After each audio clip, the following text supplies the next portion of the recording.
whatever the means adopted, you must at last return to the self. So why not abide as the self here and now?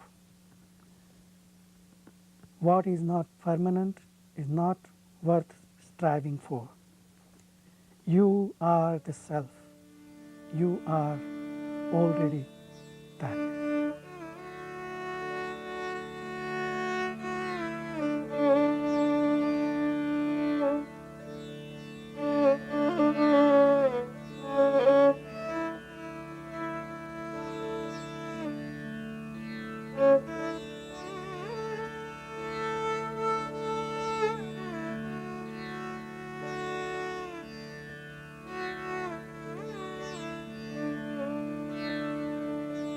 Meditation is your true nature.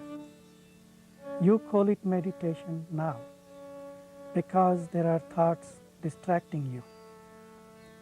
When these thoughts are dispelled, you will remain alone, in the state free from thoughts, and that is your real nature. During the mid-part of the 20th century, a steady stream of visitors traveled to the ancient land of Tamil Nadu in the southern region of India to experience the remarkable presence and clear teachings of Sri Ramana Maharshi. The Maharshi's name needs little introduction, for then, as now, seekers who wish to awaken from the powerful illusion of the ego and abide in the perfect peace of their true nature have turned to his teachings. There was a spontaneous simplicity and humility about him, a sense of universal equality and heart-melting love. His actions were natural and spontaneous and reflected a life that was fully identified with the one consciousness, the self in all beings. Carl Jung had planned to visit the Maharshi, but for various reasons never made it. Jung writes about Ramana. What we find in the life and teachings of Sri Ramana is the purest of India, with its breath of world-liberated and liberating humanity. It is a chant of millenniums. In India, he is the whitest spot in a white space. Born in 1879 to pious parents, the child was named Venkataraman. Aside from several auspicious indications surrounding his birth, there were few specific signs that the young boy's destiny would take a spiritual turn. When he was only 16 years old, attending high school in the city of Madurai, in the South Indian state of Tamil Nadu, he had a remarkable experience of death, which led to a permanent awakening to the deathless spirit. Arriving at the sacred hill Arunachala, he spent the next 54 years either on its slopes or foothills. People from all over the world came to sit in his presence, which had the profound effect of quieting the mind and providing glimpses of the perfect peace which is our natural state. The Maharshi's teachings are uniquely suited to modern life and provide for a clear and balanced synthesis of head and heart. He was not concerned with theory or philosophical discussion. Rather, he consistently guided the seeker back to the source of real being, with its theoretical basis in Advaita or non-duality. Ramana taught that we exist as the supreme self at all times. We need only awaken to this reality by seeking the source of the ego or I thought and abide in the self that we always are. He referred to this method as self-inquiry. The path of self-inquiry frees one from the unceasing fear and turmoil resulting from taking the ego to be real. By becoming free of the ego illusion, one experiences true freedom and supreme peace. It is this path that takes one from the apparent duality of the individual and the world to the bliss of one's real nature. Through this awakening to self-awareness, even by imperfect glimpses, one begins to sense a reality not confined to the ego's world. And this current of awareness is ultimately revealed as the self, pure consciousness. The Maharshi generally taught in silence, and the sincere seeker would often experience a silent influence in the heart. Verbal expression of this silence was always given freely to all and frequently combined with humor and laughter.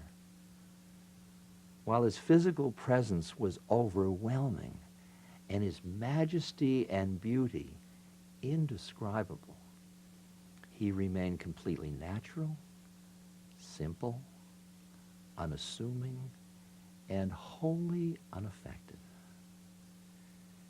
Join me as we explore the life and teachings of Ramana Maharshi and turn back to the source of abiding happiness, the source in which all questions and doubts resolve themselves in the awareness of our true self.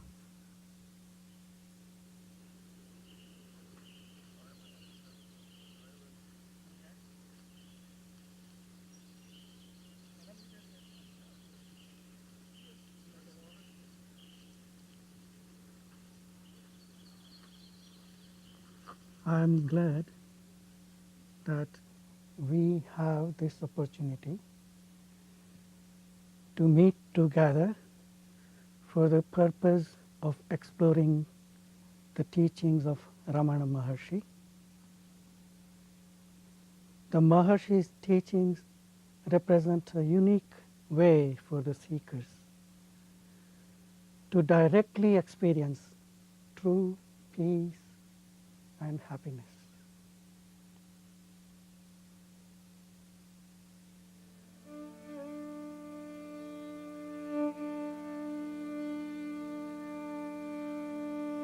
Ramana says, happiness is inherent in man and is not due to external causes. One must realize his self in order to open the store of unalloyed happiness. All spiritual scriptures are meant to make man retrace his steps to his original source. He need not gain anything new. He must only give up his false ideas and useless attritions. Instead of doing it, he tries to catch hold of something strange and mysterious, because he believes that his happiness lies elsewhere. You impose limitations on your true nature of infinite being and then weep that you are but a finite creature. Then you take up this or that practice to transcend the non-existent limitations. But if your practice itself assumes the existence of the limitations, how can it help you to transcend them?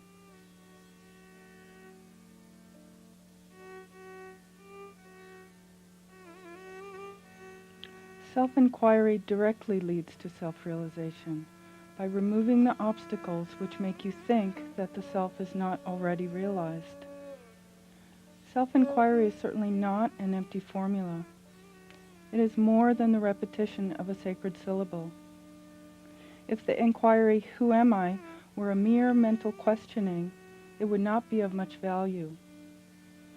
Self-inquiry consists not in orally repeating, I, but in searching by means of a deeply introverted mind, wherefrom the I springs. To think, I am not this, or I am that, may be of help in the inquiry, but cannot be the true inquiry.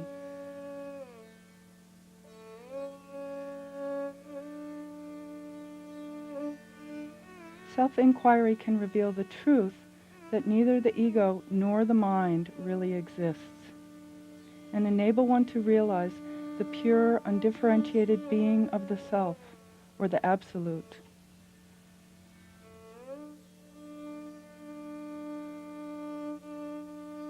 Solitude is in the mind. One might be in the thick of the world and maintain serenity of mind. Such a one is in solitude. Another may stay in the forest, but still be unable to control his mind. He cannot be said to be in solitude. Solitude is a function of the mind.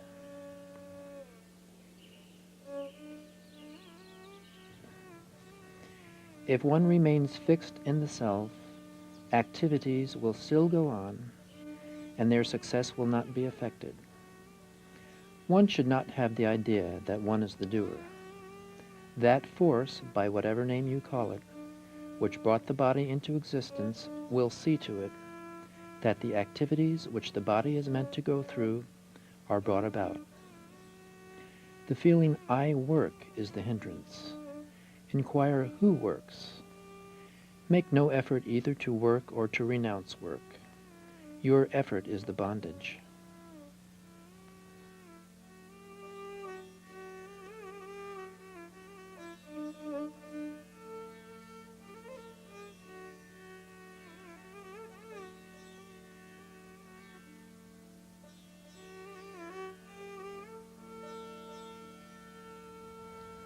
I could say that meeting Sri Ramana has changed my life as the witnessing of an unforgettable sunrise would change one's life as a suffusion of beauty and serenity. I had never encountered a countenance of that expressiveness and carrying an unspoken message like that. In 1947 was the first I had seen or heard of Ramana Maharshi. And as I said, I had always wanted to go to India, and I was searching for a guru, but I stopped here and there and every place, and finally I ended up at Sri Aurobindo's at Pondicherry, and someone says, I think you might be looking for Ramana Maharshi in Tiruvannamalai. I said, okay, so I took one of these wonderful buses, and while I was riding on the bus, I'd sort of in a state of reverie, and there appeared to me this beautiful face with these big, luminous eyes that look right through you. And so when I got to Ramana Maharshi, there was the same picture, the same face that I had seen in my state of reverie. And I was really, really shocked. So I figured, well, here's where I'm going to unpack my one little bag and spend the rest of my life. There are no activities for him. What is there? He sits there, you come and put a question. And if the bell rings, we'll go and have lunch. We live as if we'll cut off this mortal world of bondage. As long as we are here, we were in a different world. He fed us like a mother. He protected us like a father. He led us like a preceptor, a leader, taught us. He reshaped us. He gave us a firm vision that death is a myth. Go to Ramana Maharshi himself directly, not even in Tiruvannamalai or any form of Maharishi. Return to formlessness, which is your own self. This advice I will give you, and this will be available anywhere, any part of the world. Just keep quiet.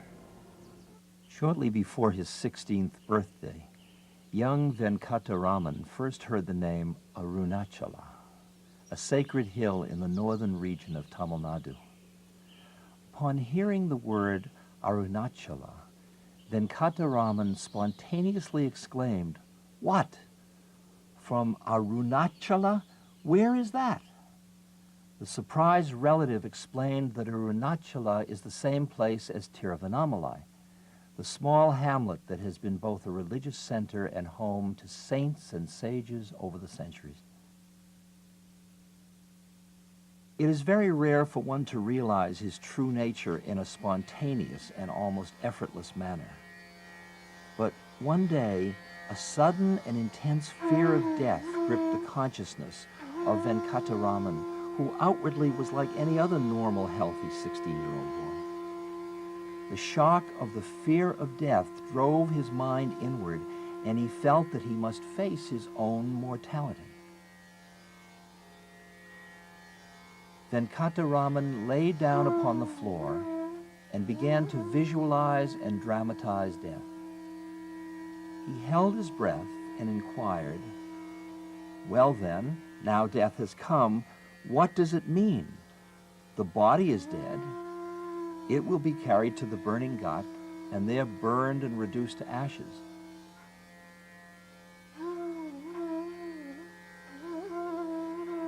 But with the death of this body, am I dead? Is this body I?" What resulted from this death experience and the inquiry into the nature of the I was the instant and complete realization of the truth that he was not the inert body, nor mind made up of thoughts that come and go. He was the deathless spirit, the infinite I. This was the moment of enlightenment, the awakening to the eternal self. Ramana later described it this way: fear of death had vanished once and for all. Absorption in the self continued unbroken from that time on.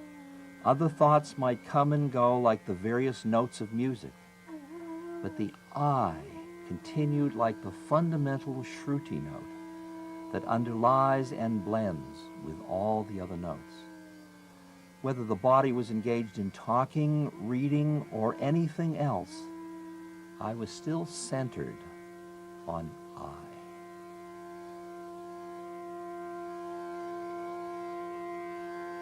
The young man's life was completely changed. No longer interested in worldly things, he secretly left home for the sacred hill Arunachala, which had reverberated in his consciousness some months earlier. He later referred to his state at this time. When I left home, I was like a speck swept on by a tremendous flood. I knew not my body or the world, whether it was day or night. For young Venkataraman, there was nothing more to attain. He was already a self-realized person living in complete identity with the Absolute, absorbed in supreme consciousness with no thought of the body.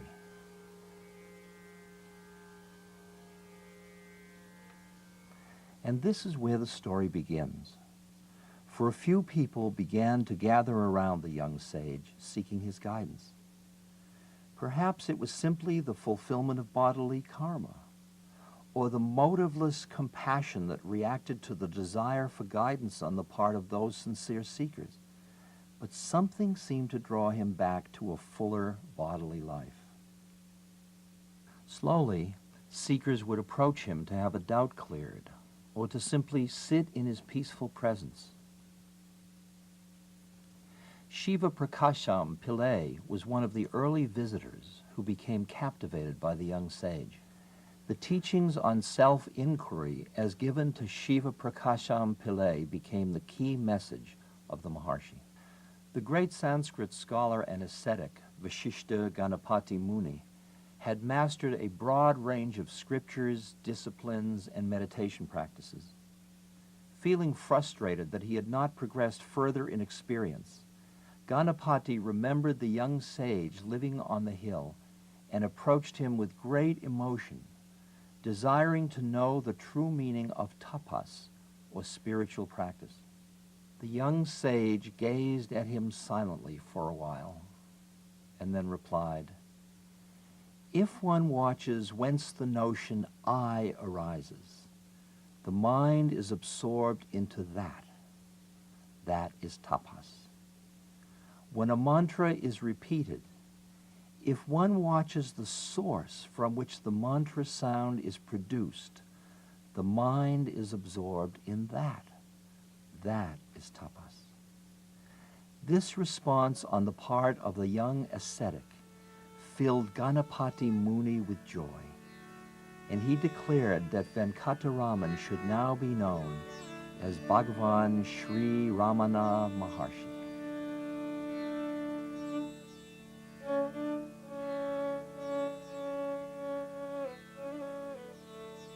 Call it by any name, God, self, the heart, or the seat of consciousness. It is all the same. The point to be grasped is this, that heart means the very core of one's being, the center without which there is nothing whatever. Questioner: how is the mind to dive into the heart? Maharshi: the mind now sees itself diversified as the universe. If the diversity is not manifest, it remains in its own essence. That is the heart. Entering the heart means remaining without distractions. The heart is the only reality. The mind is only a transient phase. To remain as oneself is to enter the heart. Self-surrender is the same as self-knowledge, and either of them implies self-control. Surrender can take effect only when it is done with full knowledge as to what real surrender means. Such knowledge comes after inquiry and reflection and ends invariably in self-surrender. Surrender is to give oneself up to the original cause of one's being. Do not delude yourself by imagining such a source to be some God outside of you. One source is within oneself. Give yourself up to it. That means you should seek the source and merge in it.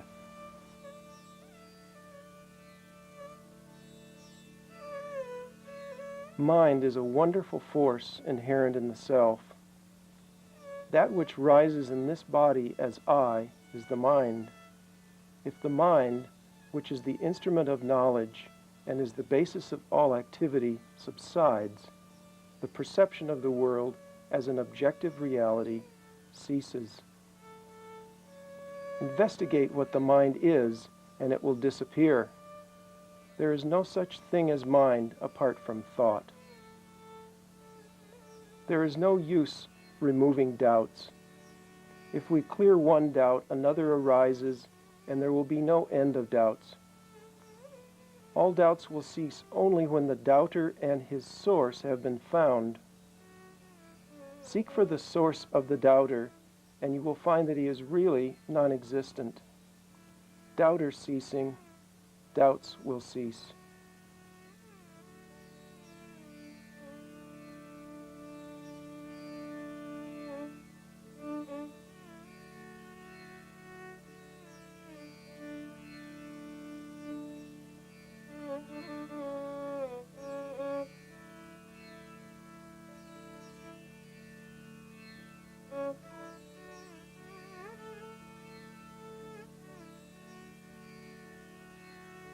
When the mind gets absorbed in the heart, the ego I, which is the center of the multitude of thoughts, vanishes, and pure consciousness, or the self, which subsists during all the states of the mind, alone remains resplendent.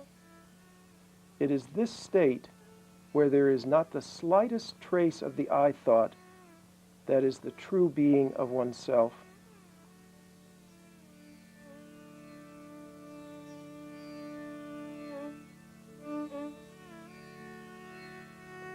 It is the undifferentiated light of pure consciousness into which the reflected light of the mind is completely absorbed.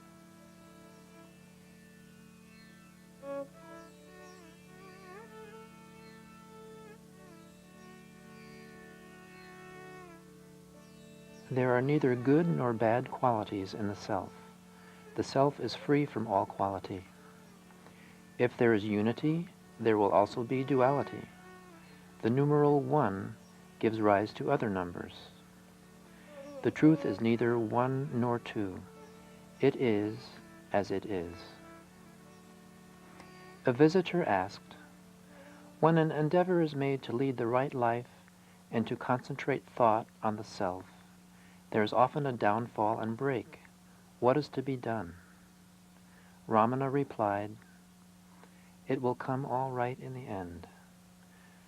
There is the steady impulse of your determination that sets you on your feet again after every downfall and breakdown.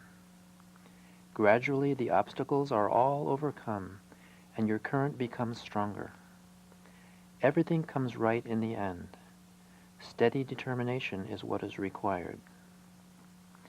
It is no doubt said in some books that one should go on cultivating one good quality after another, and thus prepare for liberation. But for those who follow the path of self-inquiry, their effort is itself quite enough for acquiring all good qualities. They need not do anything else. Questioner, how is one to realize the self? Maharshi, by overcoming mental habits. Questioner, how to overcome the mental habits? Maharshi, by realizing the self. Questioner, that is a vicious circle. Maharshi, it is the ego which raises such difficulties, creating obstacles, and then suffers from the perplexity of apparent paradoxes. Find out who makes the inquiries, and the self will be found. I think there are some people who say you have to be prepared for the Ramana's teaching. And if you're not ready, you've got to do all sorts of other things to prepare yourself. But my understanding is that Ramana Maharshi never said to any of his inquirers, you're not ready to see who you are. Go away and get yourself sorted out as a human being. Go in for psychotherapy and so forth. He never, to my knowledge, and I've read everything available in English about him and by him, he never said, you aren't ready. I think everyone is ready, but we pretend we aren't ready. And if you say, well, I've got to do all sorts of things before I am in a position to see who I am, I say that's never ending. And if I had delayed till Douglas was sorted out, when I delayed having a look to see who I am, until I was thoroughly prepared, I would still at 87 be waiting. In self-inquiry rests our felicity, our everything the heart could desire, and ignorance of who we are is the great trouble. It's a problem of our life. And when we see who we are, we find incredible blessing all along in every possible way. The secret of the medicine for our problem is to see who has the problem. Ramana is advocating a way which I find eminently practical, practicable, and needs practicing, but this is the way. Have a look at what it's like being first person singular, present tense. Instead of being out there, looking at yourself from a distance. Look at yourself from no distance at all, at what you're looking out of. What it's like here, right here. And it's like gazing into vacancy.